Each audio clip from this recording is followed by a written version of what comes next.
meskipun orang bilang pesimis ya, tetapi saya masih tetap punya setitik harapan ya kepada Mahkamah Konstitusi dengan segala keterbatasannya.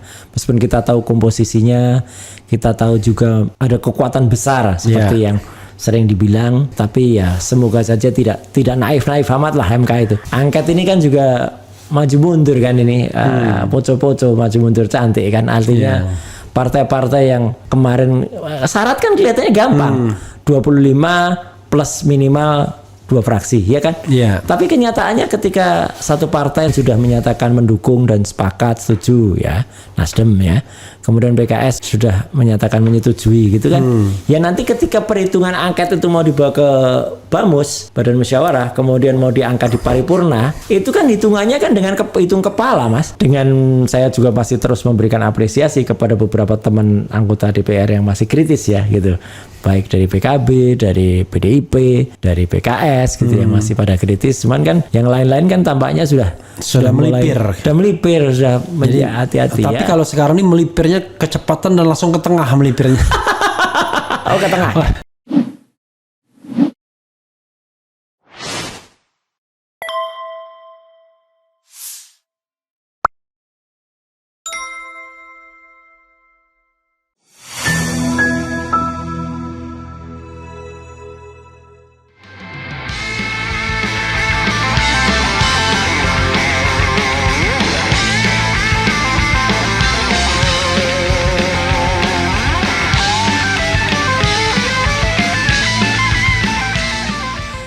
Sebenarnya kan itu sudah merupakan tanggung jawab kita gitu, sebagai seorang yang ya dibekali sedikit pengetahuan untuk mengerti dan harusnya bicara. Apalagi kampus, disebut-sebut nama kampus kan gitu. Nah, kampus yang cukup ternama lah, kampus itu sangat ternama di Bandung.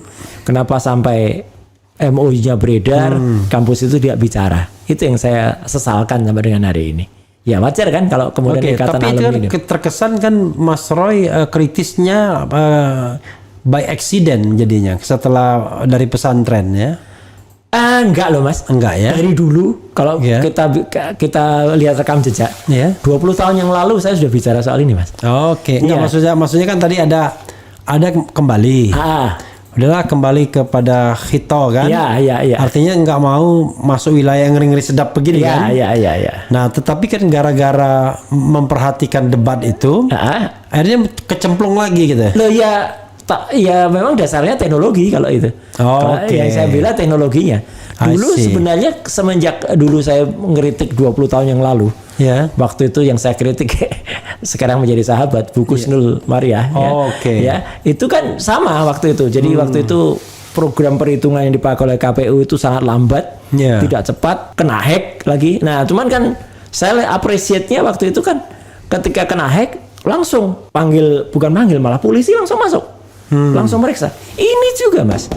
Jadi harusnya ketika ada kejadian semacam ini, polisi itu harusnya advance gitu loh. Dia nggak harus nunggu laporan atau malah kalau sudah dilapori malah nggak mau gitu.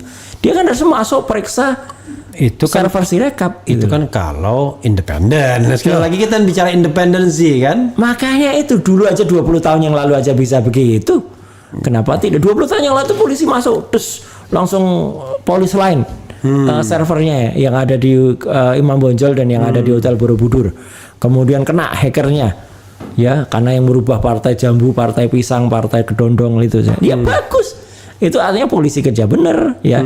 KPU-nya juga jujur bener. Jadi dia tidak terlibat kan? Kalau dia terlibat dia pasti melindungi kan? Iya. Atau defense kayak yang sekarang ini. Iya. Jadi waktu kan itu sederhana, kita mau diperiksa mau diapa asal nggak terlibat dan asal nggak dikerjain. Gitu. Kita kan takut juga kalau dikerjain ya kan. Waktu itu saya sangat salut ya. Narkoba itu itu tahu-tahu di servernya ditaruh narkoba gitu kan. Tapi kan ya artinya waktu itu semuanya lurus. Ya waktu itu semua masih lurus lah 2004 itu. Jadi polisinya juga bagus, KPU-nya juga bagus. Jadi karena jadi buat kejahatan itu juga berkembang. Berevolusi. Iya. Seperti tulisan saya beberapa edisi yang lalu ketika saya pernah ngalamin jadi caleg dan suaranya diambil oleh teman satu partai waktu itu kan berkembang. Yang ngambil tadinya teman satu partai. itu hanya saksi antar partai aja. Kemudian berkembang saksi antar partai. Suaranya diambil partai sebelah, ya kan, dipindah itu. Sekarang berkembang ke oknum dari KPS atau KPUD. Karena dia yang bisa mengasih kita sisa suara. Seperti yang terjadi pada partai salah input itu. Jadi standby loan gitu ya. Jadi itu modus banget. Artinya kan sekarang semua menjadi, ya semua sudah levelnya sudah di level rusak lah. Udah makin canggih ya. Makanya kan saya selalu usul Mas dari dulu. Sebenarnya teknologi ini solusi untuk membuat perhitungan itu bisa sangat cepat. Artinya ya di input saja dari TPS. Nggak usah pakai canggih-canggih OCR, OMR lah. Angka yang itu dimasukkan oleh operator, diawasi oleh saksi-saksi ketika masukkan ngetik. Oke, Pak, ketik ya. 1, 2, 3 ketik angkanya berapa? Cek. Dah, sampai di pusat cek. Di pusat ada yang mengirim konfirmasi. Angkanya benar 123, betul Pak. Ya, udah selesai. Tapi kalau di daerah yang tidak bisa input gimana? Ya daerah kayak yang betul-betul remote area itu. Mungkin ya mungkin saja itu harus menggunakan teknik dipoto dulu. Ya intinya adalah so simple sebenarnya. Kalau misalnya pelaksana dan aparatnya itu memang mau mewujudkan pemilu yang jujur, political will. Intinya goodwill dan political will. Saya kira bukan political will lagi nih. Ini soal takut neraka atau tidak ini. Orang udah banyak yang nggak takut neraka karena dipikirnya malaikat bisa disogok mungkin. Nah itu gitu. Jadi sekarang yang terjadi kan sudah kayak gitu. Aduh, gila memang. Oke Mas Roy, ada lagi yang mau yang disampaikan? Ya, menurut saya terakhir hanya bilang itu tadi. Saya meskipun orang bilang pesimis ya, tetapi saya masih tetap punya setitik harapan ya kepada Mahkamah Konstitusi dengan segala keterbatasannya. Meskipun kita tahu komposisinya, kita tahu juga ada kekuatan besar seperti yang sering dibilang, tapi ya semoga saja tidak naif amat lah MK itu. Kalau komposisi sekarang 3-3-2. Nah, itu. Jadi 3-3-2 itu 3 pro Gibran, 3 yang tidak mengabulkan Gibran, 2 hakim baru. Itu kan susah juga. Karena 8 Paman Usman nggak ikut soalnya. Ya, pasti nggak ikut ya. Pasti itu sudah keputusan MK.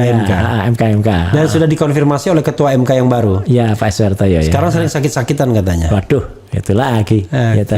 Nah, terus angket ini kan juga maju mundur kan ini, poco-poco maju mundur cantik kan, artinya. Partai-partai yang kemarin syarat kan kelihatannya gampang, 25 plus minimal 2 fraksi, ya kan? Tapi kenyataannya ketika satu partai sudah menyatakan mendukung dan sepakat setuju, ya Nasdem ya, kemudian PKS sudah menyatakan menyetujui, gitu kan? Ya nanti ketika perhitungan angket itu mau dibawa ke Bamus, Badan Musyawarah, kemudian mau diangkat di paripurna, itu kan hitungannya kan dengan hitung kepala, Mas. Jadi hadirin di anggota diminta berdiri, terus dihitung. Nah itu udah kritis banget. Begitu partai yang mendukung dibuat supaya tidak hadir fisik di ruangan, sementara partai yang tidak mendukung dihadirkan semuanya, ya udah kalahlah di situ. Angket nanti kita akan lihat soal kehadiran, yang kedua soal perintah. Kalau perintahnya mengatakan kami mau membebaskan anggota kami untuk mendukung, itu masuk angin deh. Karena kalau dia membebaskan pasti ya takut-takut semuanya. Kalau dia jelas firm memerintahkan ya kan, semua partai semua anggota fraksi mendukung. Dengan saya juga masih terus memberikan apresiasi kepada beberapa teman anggota DPR yang masih kritis ya gitu, baik dari PKB, dari PDIP, dari PKS gitu yang masih pada kritis. Cuman kan yang lain-lain kan tampaknya sudah melipir, sudah menjadi hati-hati. Tapi kalau sekarang ini melipirnya kecepatan dan langsung ke tengah melipirnya. Ke tengah.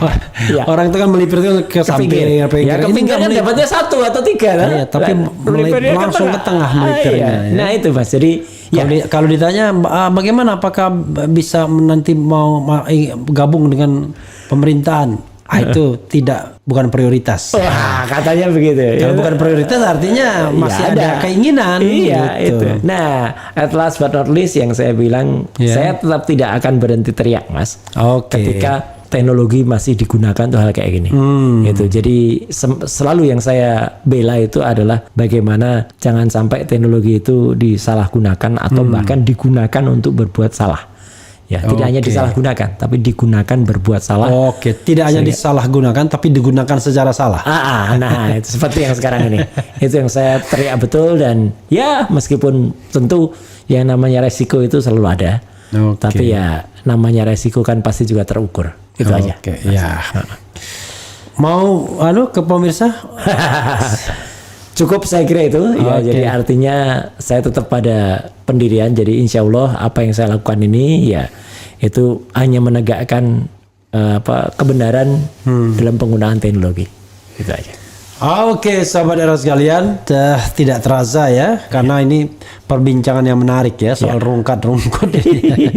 Karena bagaimanapun sekarang kalau ditanyakan kepada kita berdua, jangan lagi Anda berpikir 0103 ya.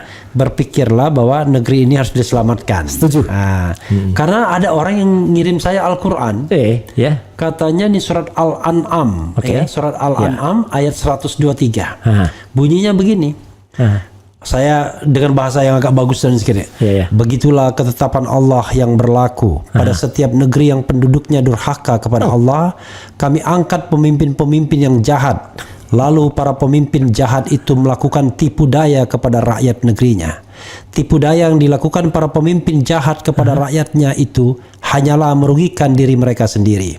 Tetapi para pemimpin jahat itu tidak mau menyadari kesalahannya. Luar biasa. Udah, ini Quran surat Al-An'am ayat 123. Ayat 123. Kayak mobil saya itu 123. Oke, ya sahabat sekalian, itu saja. Wassalamualaikum warahmatullahi wabarakatuh. Keren. Cadas.